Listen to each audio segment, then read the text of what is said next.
कसम खुदा की पहली मोहरम जैसे गुजार दी, दूसरी गुजार दिया, तीसरी गुजार दी, चार गुजार दी, जरूर लिखा। शोहरा मदीने में इंतजार कर रही है, मेरा भाई अली अकबर आएगा, मैं उसके हाथों में मेहंदी लगाऊंगी। अदाकार दुआ करो किसी बहन की आस न टूटे।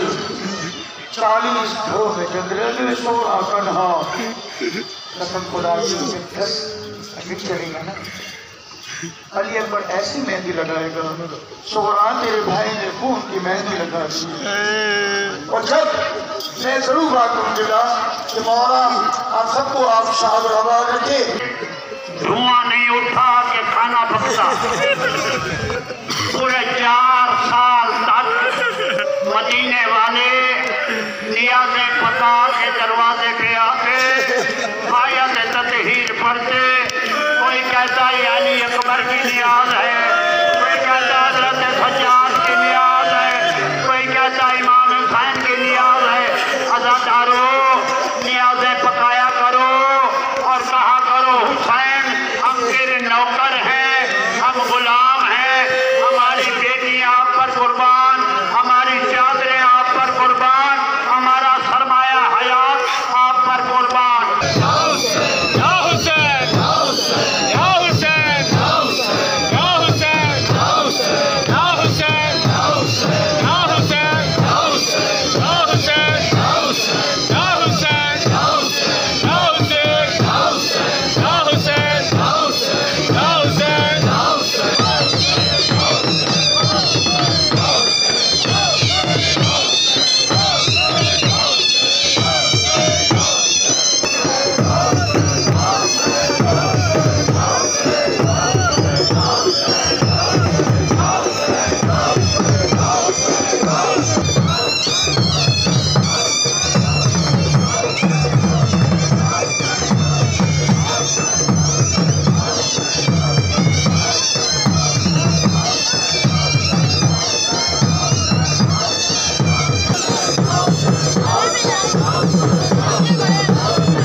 I'll say